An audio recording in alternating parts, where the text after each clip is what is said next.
Voilà. Merci. Nicolas Bétou, qui est donc un observateur avisé du secteur. Merci mille fois d'être avec nous. Ravi. Vous êtes venu nous voir en 1994, en 2000, en 2009, vous n'avez pas changé. Vous la voyez comment, Nicolas Bétou, l'évolution du bâtiment? Alors, écoutez, j'ai essayé de vous répondre. Bonjour à toutes et à tous. Alors, précision, Nicolas Bétou, oui. On a regardé toutes les anciennes vidéos, on va vous Oui. écouter attentivement parce que vous êtes rarement trompé sur le bâtiment. C'est le test, c'est cruel ça, sûrement.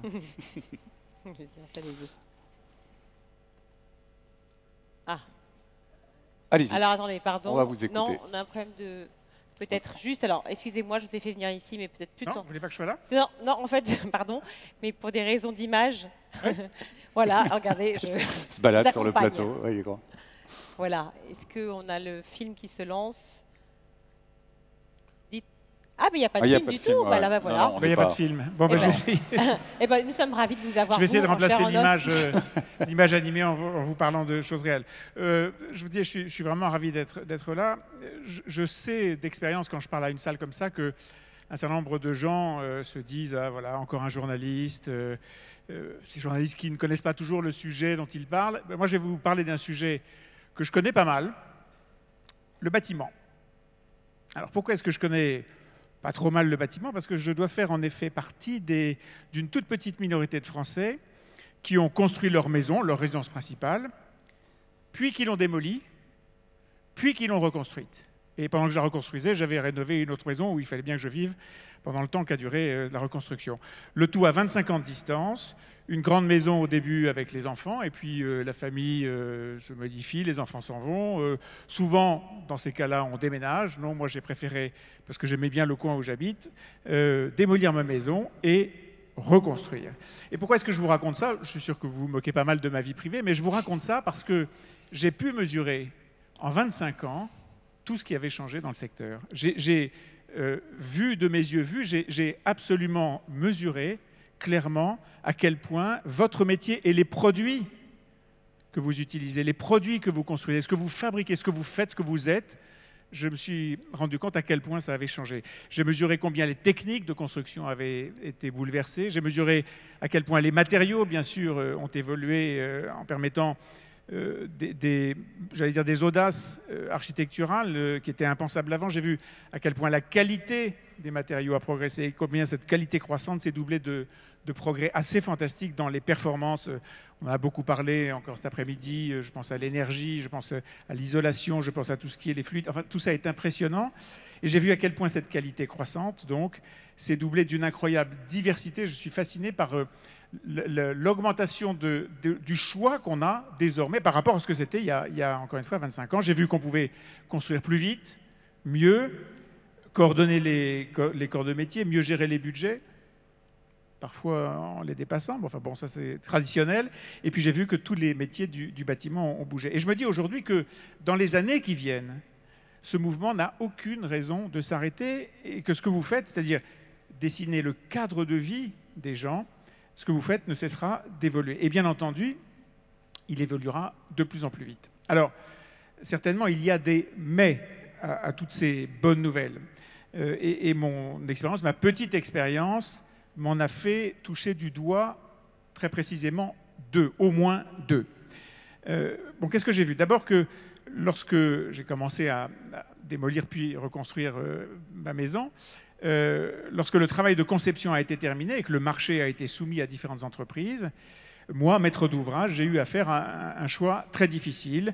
J'avais plusieurs offres, naturellement, dont une qui était à 25% en dessous du prix des autres, qui se tenaient à peu près toutes dans les mêmes parages. Elle provenait d'une entreprise européenne qui voulait absolument, me disait son représentant, s'installer.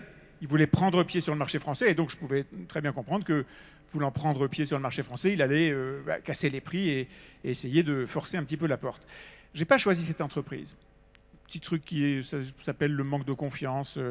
Mais ce n'est qu'ensuite que j'ai réalisé que ce que j'avais précisément touché du doigt fait votre concurrence au quotidien, le travail détaché.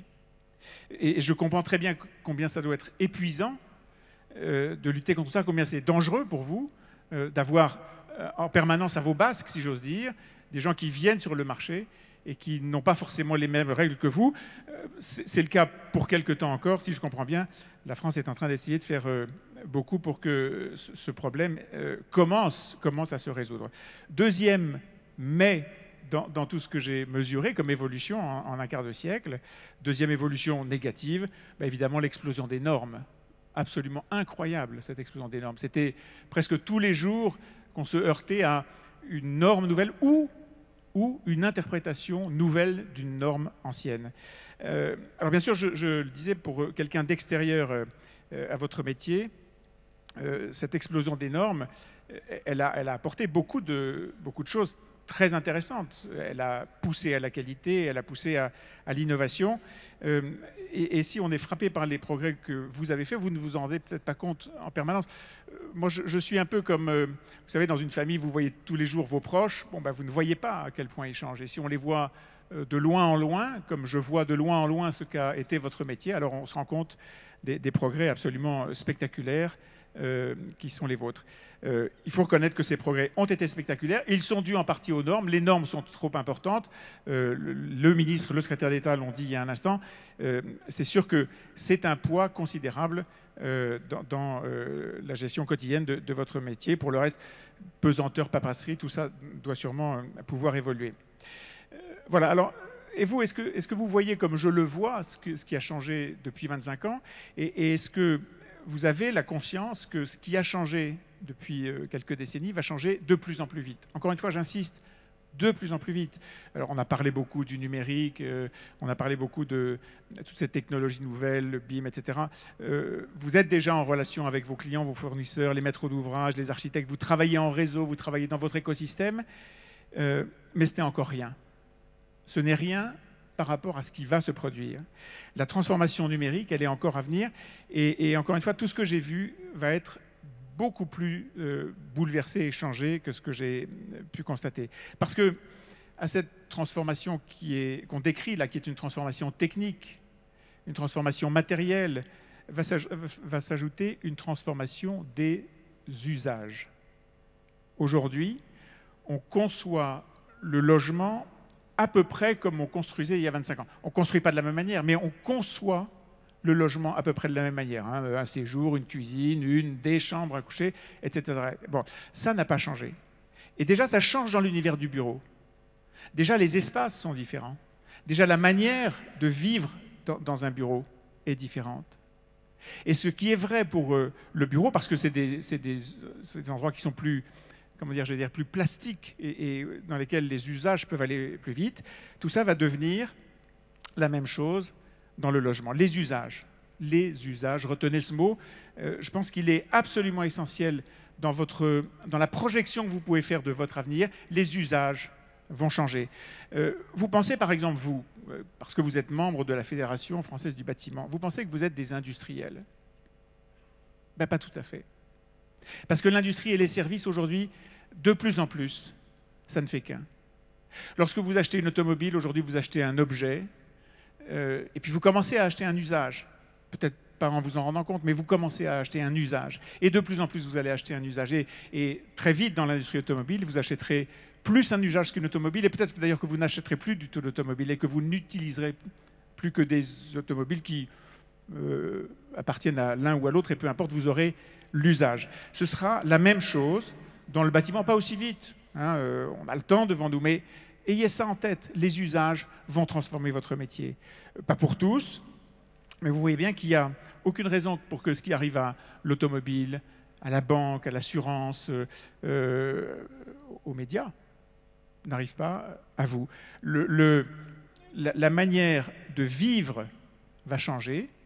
Le cadre dans lequel on vit va donc changer. C'est l'histoire, et cette histoire, elle sera pour vous. Alors je vais vous dire, ce sera parfois difficile, peut-être sportif à certains moments, difficile et dangereux, mais au total, ce que vous avez devant vous, construire, agrandir, rénover, reformater, changer la destination de tel ou tel endroit dans votre espace d'environnement, tout ça, avec plus de technologie, plus d'innovation, plus de savoir-faire aussi. Vous progressez, on a vu tout ce que vous faites en matière de formation.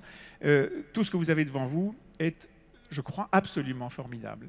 Et donc, on en reparlera peut-être et on fera ensemble le bilan dans 20 ans si j'ai encore le courage de démolir et de reconstruire ma maison. Je vous remercie. Vous serez réinvité en 2020. Ouais.